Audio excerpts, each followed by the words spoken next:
Over the past year, Bigelow's Treehouse has been bringing in a horn section to play with us at our larger shows. Our good friends Lori Stotko on trombone and Tim Root on trumpet add a lot of punch to our sound and really help us take the band to the next level. In order to keep our horn section happy and productive, I make it a point to prepare charts that are clear and easy to read. Since Tim and Lori are expert sight readers, good charts allow them to know what to expect and play a gig with just one rehearsal. I've gone through a few iterations to optimize my workflow for writing horn charts. I eventually settled on a two-step process. I record the initial parts with Studio One using the built-in presence sampler. This allows me to hear the horn parts in context with the rest of the band.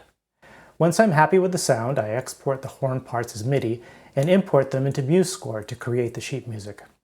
The most recent horn chart that I created is for a song called One More Voice.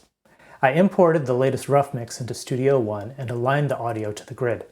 Now I'm going to record the trumpet intro using my MIDI keyboard controller.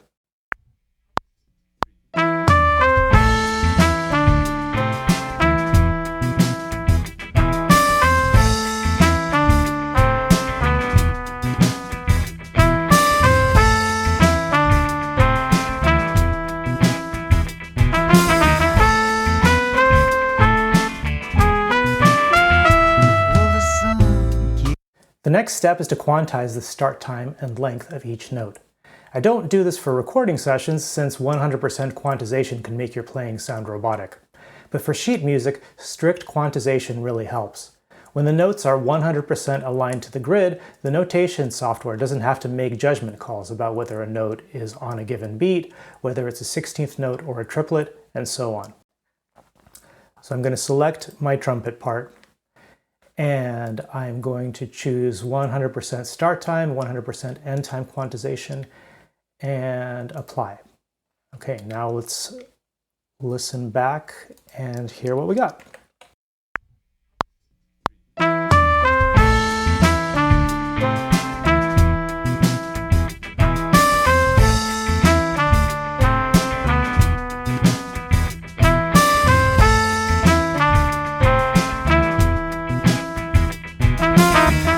Alright, so right here the quantization was on the wrong 16th notes, so I'm going to clean up these notes and put them in the right places, and let's listen to that again.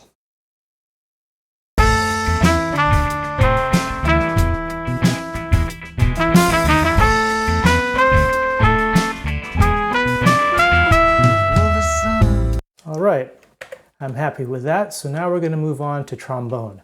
I'm going to record the trombone part in the same way that I recorded the trumpet part.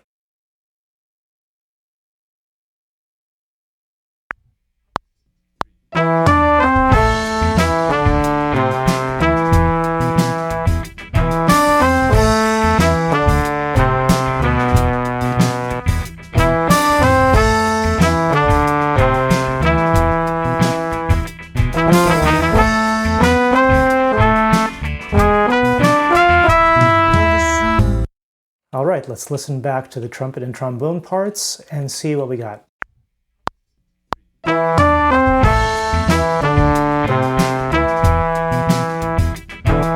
All right, and there's a flub there, so let's get rid of, let's see, that note was supposed to be an E and not a D, so let's get rid of the D, and we will keep listening.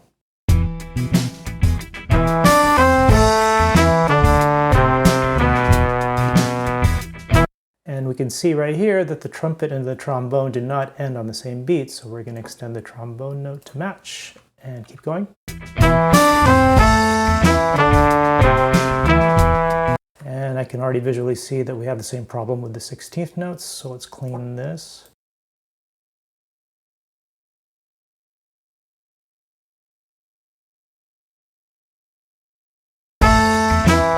Oh, and we need to extend this note on the trombone so that it matches the trumpet.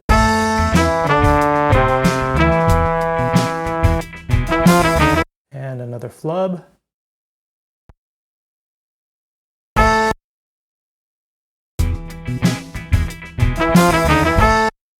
What happened there? Is this the wrong note? Yep. Here we go.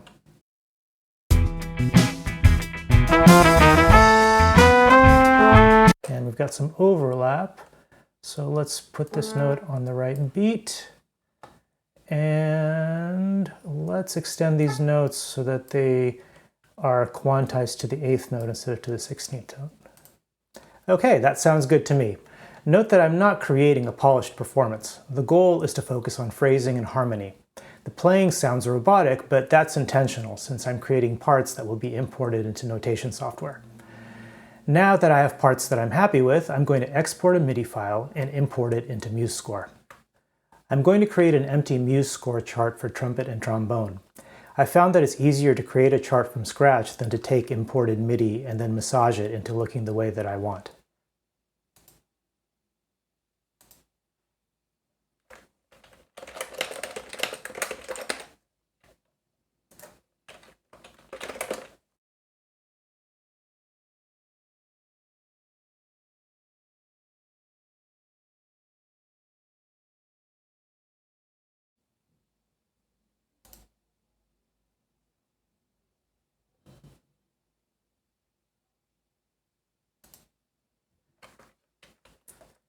Now I'm going to load the jazz style to make our chart look like a lead sheet.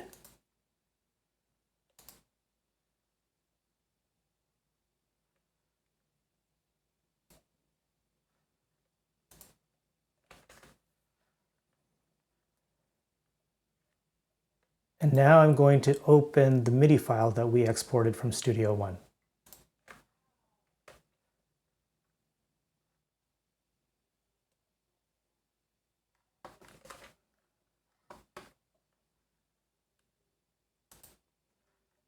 And now that my MIDI is imported, I'm going to copy the notes from the imported MIDI file to the chart that I created.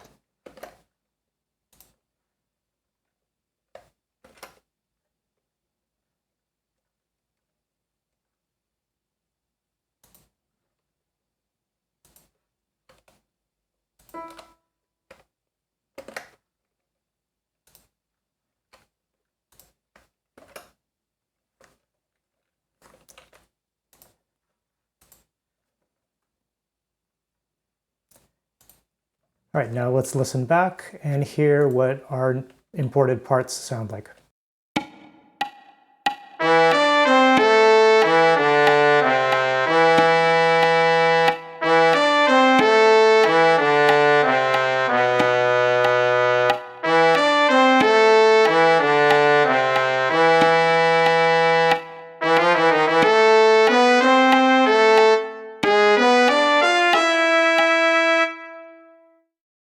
You can see from looking at the chart that there's a little bit of stuff that needs to be cleaned up, like this treble clef doesn't really need to be there, and we might not want the F natural followed by an F sharp, but overall, oh yeah, there's a strange staccato there that I'm not sure why that is there.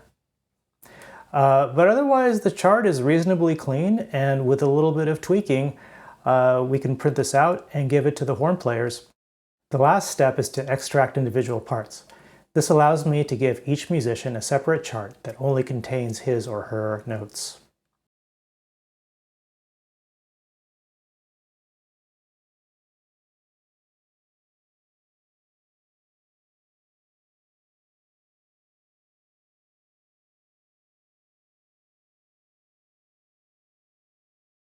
Now if you look at the trumpet part, you'll see that it only has the notes that the trumpet plays in the key that's right for the trumpet, and trombone is in bass clef as expected. And that's it! Obviously this isn't a finished chart since we're only looking at 8 bars, but you can follow the same process to create a complete chart for the entire song. I'm really happy with this workflow because it gives me the best of both worlds. I use a digital audio workstation to record parts and hear them in context. Then I use notation software to create a polished chart. Thank you for watching my video. I hope that you got some value from seeing how I do things and that you're able to apply my workflow to your own songs.